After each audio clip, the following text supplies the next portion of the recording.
Hi everyone, this is Maria from bemisreviewsbooks.com and welcome to March's edition of Book Chat. This is the place where I discuss all of my latest reviews now up on the blog and also briefly discuss what I am currently reading. So first things first, I just wanted to show you my new t-shirt, but first books. This t-shirt is from Book Riot, bookriot.com, and I decided to wear it on this lovely St. Patrick's Day, March 17th, so happy St. Patrick's Day. Okay, I've got a lot of books to get through, so on to the books. Book number 1, Man's Search for Meaning by Viktor E. Frankl. I cannot believe it's taken me this long to actually read this book, but it has. Better late than never. This is one of those books that is a not if, but when type of read. Highly recommended. In fact, if there were one book on earth that I could recommend, and only one, to anyone, this would be the book. Next up, A Drink Before the War by Dennis Lehane. This is the first book in the Patrick Kenzie series. I don't know why it is taking me this long to read this book, but it is classic Lehane, and I am a Lehane fan. Rough and tumble private detective Patrick Kenzie accepts a job from some really crooked politicians. It is a very graphic, very violent type of novel, but if you are a Lehane fan and you haven't read it, I highly recommend picking it up, and I'm glad that I finally did. Next book up, Coup de Foudre by Ken Kalfus. This is a collection of short stories written by a masterful author. He is such a gifted writer that for that reason alone, I recommend picking this up. He gets really deep into the intricacies of the mind and is able to tease out some very tiny details that just resulted in a blockbuster collection of short stories. There is one novella that's in the beginning. So the first story is a novella, and then the rest are short stories. I highly recommend this. I call this foundational literature. It's something that really, you should pick it up and read it. Leaving Time by Jodi Picoult. I cannot recommend this book highly enough. I thought this was one of her bests. There are people out there who disagree. However, I think that the subject matter of elephant behavior, which I found fascinating, woven around the paranormal, mental illness, and the components of loss and love, I thought were so masterfully done. I thought she did an amazing job. There was criticism about a ripoff of a very famous movie. I'm sorry, but I think, hey, why can't more than one of the same type of story exist? And I think she did a phenomenal job. I do think this was one of her best. I've read a lot of her stuff before, and this one is definitely one of my favorites. So highly recommended. Next book up, Beyond Venus and Mars, publication date January 24th, 2017. This book is by John Gray. John Gray is the author of Men Are From Mars, Women Are From Venus, and this kind of picks up right where that book left off. This is next level advice for the way male-female relationships exist in today's world. He talks a lot about hormones. He talks a lot about balancing hormones. He talks a lot about males living more on their female side than ever before and females living more on their male side and what that means in terms of relationships. Very interesting, highly relatable. Did not agree with everything that he said. However, I recommend this book. Next book up, Worth It. Publication date February 7th, 2017. This book is by Amanda Steinberg. Amanda Steinberg is the CEO and founder of a for women financial site called dailyworth.com. And this book is really useful and unique to women information and advice on getting clear about our money story, releasing shame, releasing blame, getting in the game, building positive self-worth through the main artery of saving, learning how to manage our money once and for all, and staying consistent. That's the stay in the game part. Again, I recommend this to all women, young and old. Next book up, Ill Will by Dan Chaon. I don't know if I'm saying his last name right. Chaon. I should probably have looked up a pronunciation before. Anyway, this is his latest publication date, March 7th, 2017. This is Suburbia Disturbia, Dark. This time, there are 2 mysteries to solve, one present day, one past, both with a common denominator in terms of a single character. How are they linked up? We're trying to figure it all out. I will say that it's hard to tease out the story, and the ending may not appeal to everyone because you don't get any clear resolution. It's a little bit mysterious, and it remains mysterious right up into the end. It's also kind of graphic, a little bit gory. However, he is a great writer, and I highly recommend his books. I read one other book of his, Await Your Reply, and that book had to grow on me. At first, I didn't really know how I felt about it, and then after a few days, it kind of started to seep in. So he's that kind of author. I recommend Ill Will. Unless you are against this type of genre, then I would skip it.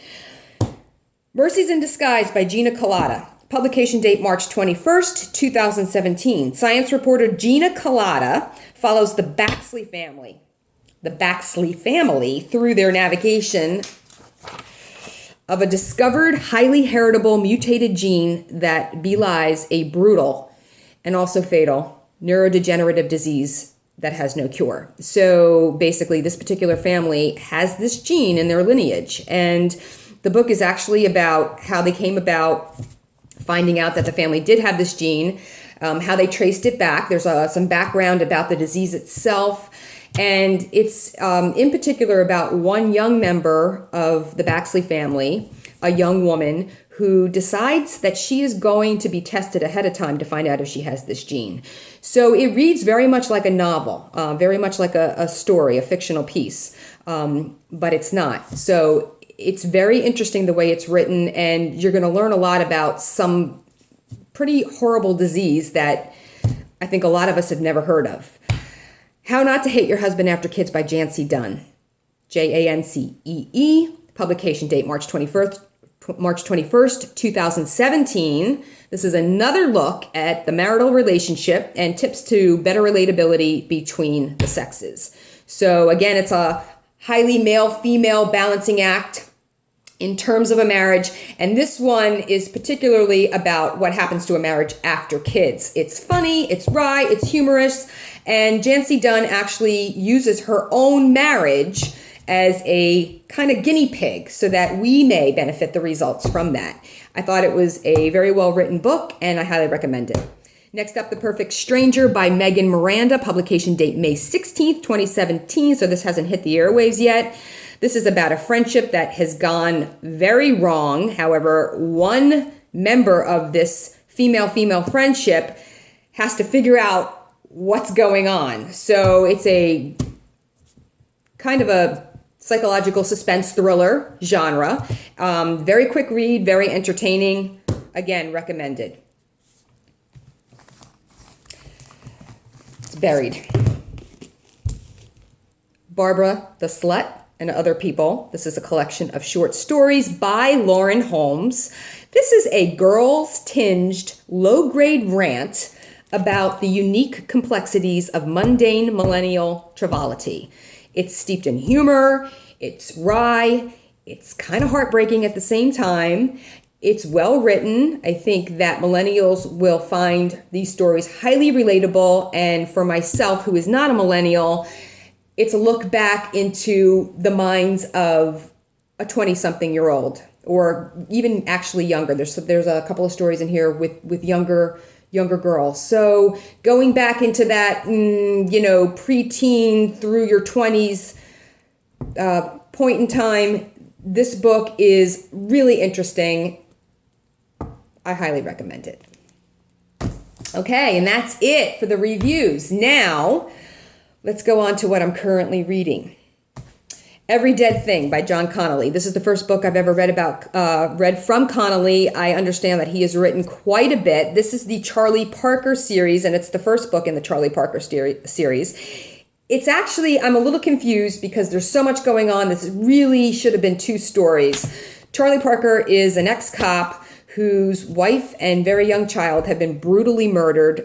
It is very graphic and very explicit. So if you're not into that, I would not recommend this series at all.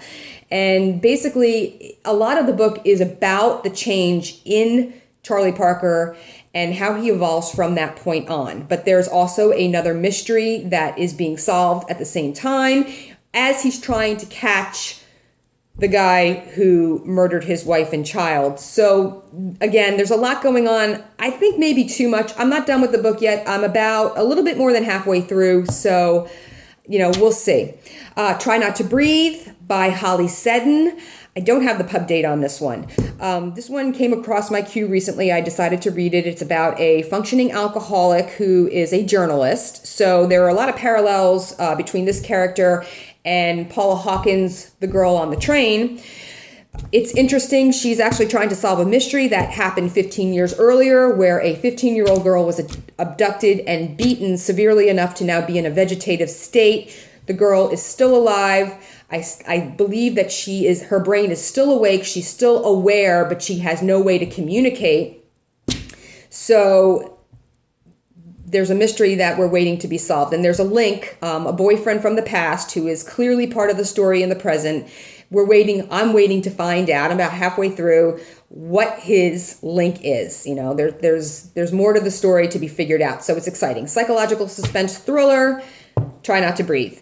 Next up, I highly recommend this book. I don't care if you're a Springsteen fan or not. I am. I fell in love with Springsteen when I was in high school and loved him ever since. I have been waiting to get my hands on this. This book is fascinating, very, very well written, highly relatable. This really takes you into who he is as a person. He gives you his entire backstory and talks a lot about the records that he's made, the tours that he's been on. It is so fascinating, and I love that I'm so happy that he wrote this book. I'm so happy that he did this. I recommend this to everybody. Again, I don't care if you're a Springsteen fan or not. I think that his story is a really valuable and relatable story. So, highly recommend it. Okay, I have yet to crack this open. I'm just about to start this, but I had to throw this in here. As I Knew Him, My Father... Actually, it's As I Knew Him, My Dad, Rod Serling. Huge Twilight Zone fan. This is written by his daughter, Anne Serling. And of course, being that he is one of my idols in life, and he's so iconic, I love the idea of getting a perspective of this man, Rod Serling, through the eyes of his own child. So I cannot wait to read this one. And I have a feeling I'm going to be discussing it on Next Book Chat. Oh my goodness, here we go. This is one I'm reading on audio.